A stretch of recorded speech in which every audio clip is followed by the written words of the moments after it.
What happened with her, she went through conventional therapy. And after 9 months, it came back. And she just said, I can't do that again. So she did the steps in that radical remission. She didn't know she was doing those steps, but she did it. And now she's been in remission for several years. And this is what she said, is that the hardest thing for her to do is to change her mind, is to take her mind away from being a sick cancer patient and change her mind into to thinking that she's healthy, that she's able to fight off this disease. And let me stop using the word fight. She was able to work with this condition to learn that she needed to change. She was in corporate America. So she's a totally different person. And that's what I talk about. And that's what happened to me, is to have this identity shift. You have to change your identity from being a cancer patient to being a healthy person that is dealing with the problem that's disrupting their balance. And how can they rebalance their lives? That is the change in the mindset.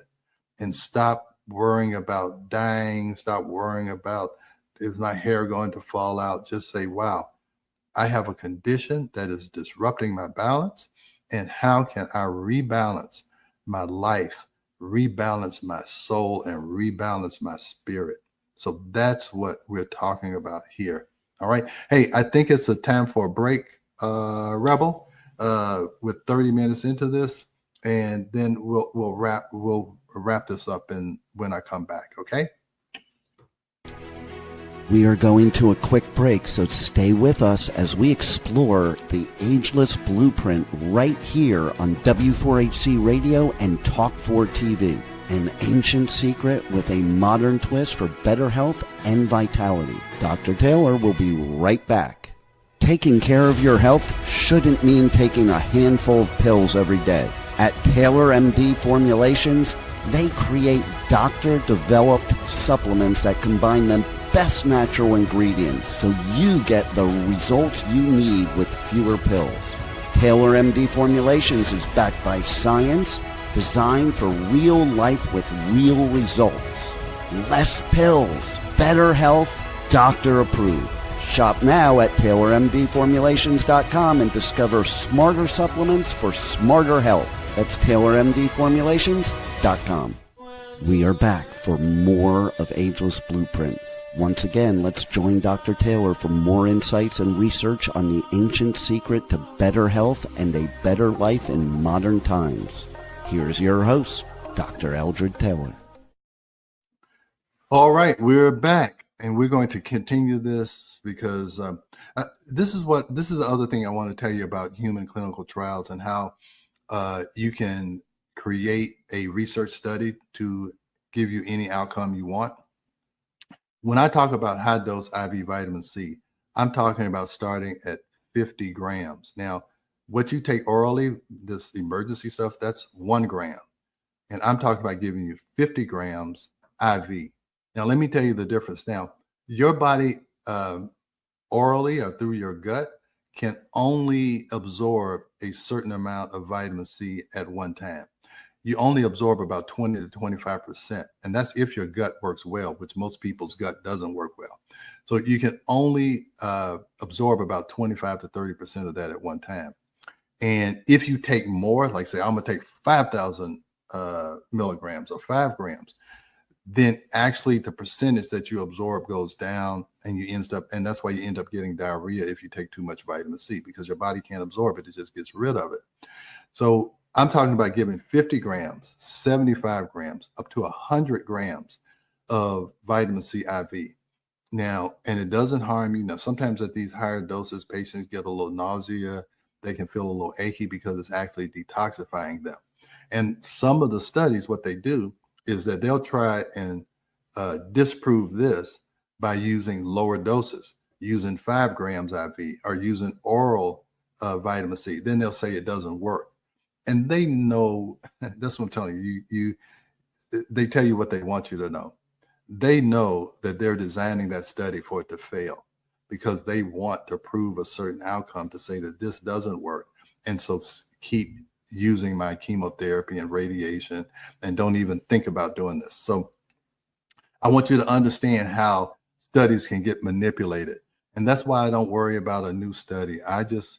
If you just go and research on just what vitamin C does, it's clear what it does and what it can do for you.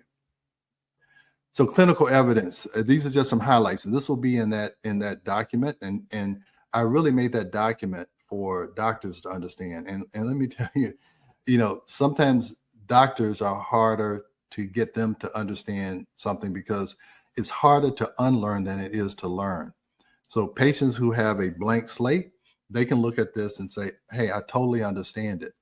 Doctors have to get rid of all of that learning, all of that information that they were tested on and they had to pass license these exams on that was just beat into us. Okay. You have to forget all of that and open up your mind to what is really going on. So ovarian cancer, patients receiving IV vitamin C alongside these chemotherapy drugs significantly improved well-being scores, reduced fatigue, nausea, and pain, no interference with chemotherapy efficacy. And that's what the oncologist and the pharmacist told her, say, oh, it's going to mess up our treatment. No, it enhances the treatment. So it's consistent safety record across all clinical trials with no evidence of interference with conventional treatment when properly administered. A 2024 phase 2 trial combining which is vitamin C, ascorbate with standard chemotherapy, showed improved overall survival compared to chemo alone. Well-tolerated combination therapy, potential to overcome treatment resistance. So because most of the time what happens is you keep giving the same drug, chemotherapy, these cancer cells get smart and they learn how to survive through that toxic onslaught that comes from the chemotherapy. But if you give vitamin C, the chemotherapy works better because it decreases the resistance to their chemotherapy. So they're unaware that there is something out there that can make their chemotherapy work better. So what doctors aren't taught. Now, I talked to you about the pharmaceutical industry. If you can't patent it, you can't patent vitamin C because you can't say a drug company say they can't create that they created this great drug, vitamin C. You can't patent it, but that's why most drugs are a alteration of a natural substance. So the pharmaceutical finds out what works, like digoxin is a alteration of foxglove. It's a plant. But if they can change the structure of it, they can say they created a drug.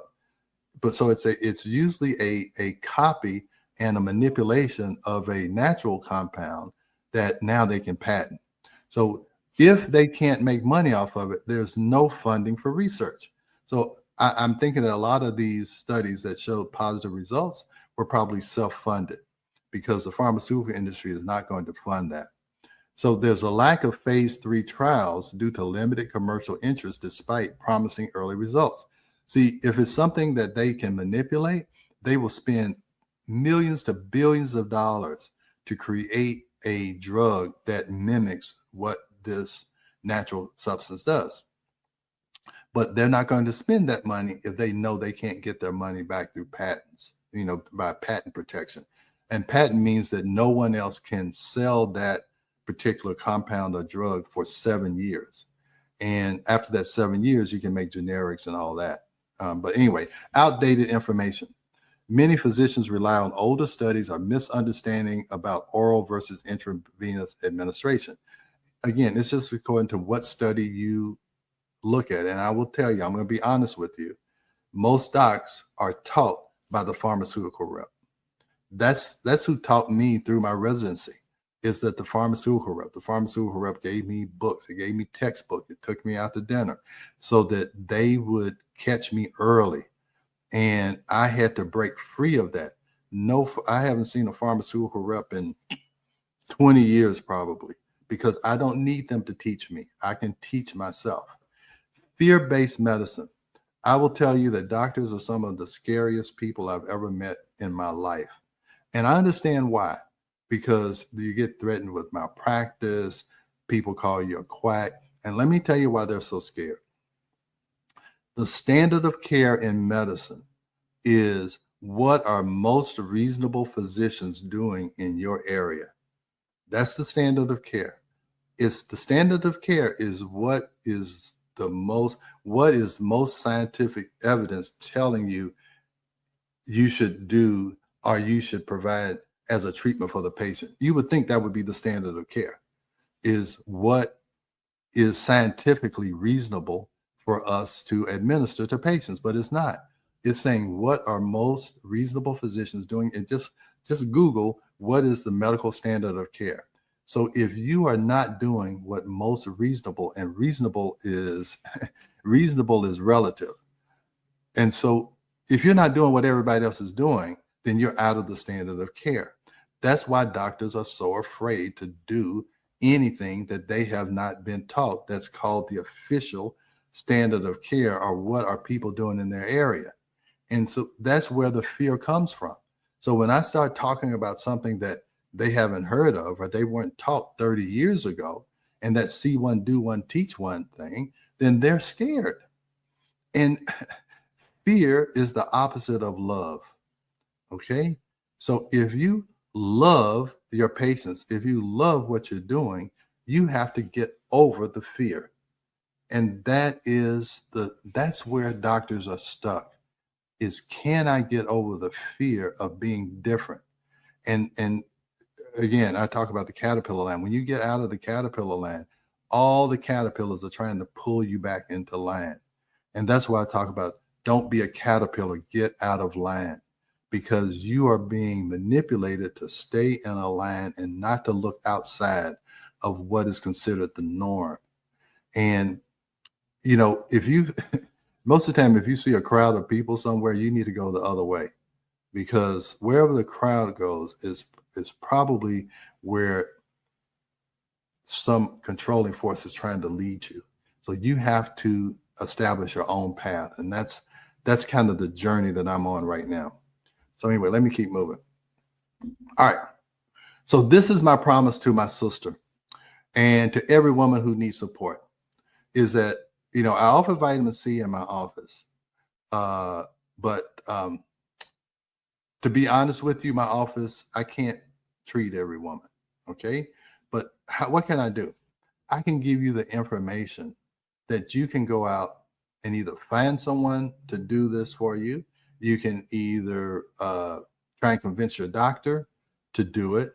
But I want to provide support for these women, because I said, if I couldn't save my sister, I'm going to try and save anybody else who's willing to look at this information and to take control of their lives. So this is some future vision that I have, because a lot of times we don't do these therapies because the insurance is not going to pay for it. You have to come out of pocket. Now, the insurance companies will pay for a $40,000 chemotherapy treatment that over the years can cost $1 million. Now, they'll pay for that, but they won't pay for vitamin C, which is, in my office, high dose vitamin C runs anywhere from $250 to $350 for 100